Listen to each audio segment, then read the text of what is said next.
மோடியை பொறுத்தளவில் அவர் அவ்வாறு அச்சப்படக்கூடிய மனிதர் கிடையாது. என்னுடைய அவருடைய கடந்த கால வாழ்க்கை முறை, அவர் எவ்வாறு அதாவது குஜராத் மாநிலத்தில் எவ்வாறு ஒரு பாத்திரத்தை வகித்தார் என்பதிலிருந்து நாங்கள் புரிந்து கொள்ள முடியும்.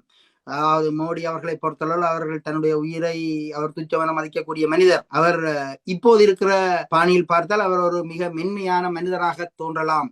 அவருடைய பேச்சுக்கள் மிக மென்மையாக இருக்கலாம். ஆனால் அவர் ஒரு இரும்பு மனிதராக இருக்கிறார் என்பதை கடந்த காலத்தில் இருந்தார் என்பதை நாங்கள் கருத்தில் கொள்ள வேண்டும்.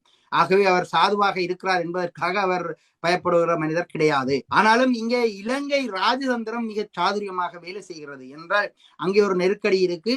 அந்த நெருக்கடியை இப்போது இந்திய பத்திரிகைகளோ அல்லது இந்திய ஊடகங்களோ பெரிய அளவில் அதை பற்றி பேசவில்லை. அதை வெளிநாட்டு ஊடகங்கள் தான் அதை பற்றி பேசிக் கொண்டிருக்கின்றன. இந்தியாவில் அதை அவர்கள் பேச மாட்டார்கள், பேசுவதற்கான வாய்ப்புகளும் இல்லை, பேச வேண்டிய தேவையும் இல்லை. அவர்களுக்கு 1000 பிரச்சனைகள், அந்த பிரச்சனைகளுக்கு இந்த பிரச்சனை அவர்கள் பெரிதாக பார்க்க மாட்டார்கள். அதாவது 140 கோடி மக்கள் கூட்டத்தில் இதில் ஒரு 0.5% இருக்கின்ற இந்த பௌத்தர்கள் அங்கே எதையும் சாதித்து விட முடியாது என்பது அவர்களுக்கு தெரியும். அதனால் அவர்களுக்கு அதை பற்றி அச்சமும் கிடையாது. ஆனால் இலங்கையிலே அவ்வாறான ஒரு நிலை இல்லைத்தானே. ஆனா இலங்கை பௌத்தத்தினால் கட்டமைக்கப்பட்ட நாடு என்ற அடிப்படையிலும், பௌத்தர்களை மிகச் செறிவாகவும் பௌத்தத்தினால் ஆளப்படுகின்ற நாடு என்ற அடிப்படையிலும் தான் நாங்கள் இதை பார்க்க வேண்டும். அப்ப இங்க மோடி பயப்படவில்லை.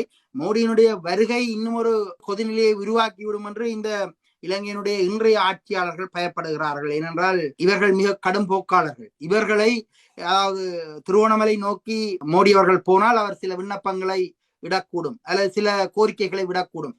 இந்த கோரிக்கைகள் மிக தர்ம சங்கடமானதாக இருக்கும். என்றால் திருகோணமலையை மாவட்டத்தை முற்றுமுழுதாக சிங்கள மாவட்டமாக மாற்றுவதற்கு இவர்கள் முனைந்து கொண்டிருக்கின்ற இந்த சூழலில் அவர் இந்த இந்துக்களுக்கு அனுசரணையாக நடந்து கொண்டால், அதாவது திருக்கோணேஸ்வர ஆலயத்தினுடைய பரிபாலன சபை கேட்கின்ற கோரிக்கைகளை ஏற்றுக்கொண்டால் ஏற்படக்கூடிய விபரீதங்கள் பற்றி நான் சொல்ல தேவையில்லை, எல்லோருக்கும் புரியும். ஆகவே இந்த அடிப்படையில தான் அவர்கள் அந்த திருவோணமலை நோக்கிய பயணத்தை தடுத்திருக்கிறார்கள். அதற்கு இவ்வாறு காரணங்களை காட்டக்கூடும்.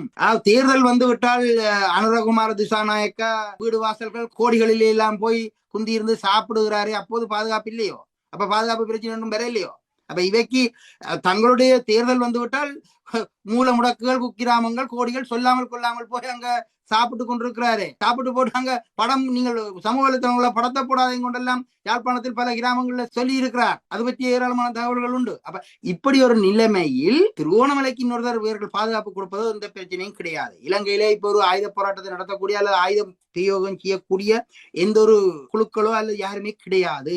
இலங்கை சிங்களவர்களை தவிர வேற யாரிடமும் ஆயுதங்கள் இல்லை. தமிழர்களை பொறுத்தவரை அவர்கள் குண்டூசி எடுத்து குத்தக்கூடிய யாருக்கும் தயாரா இல்லை.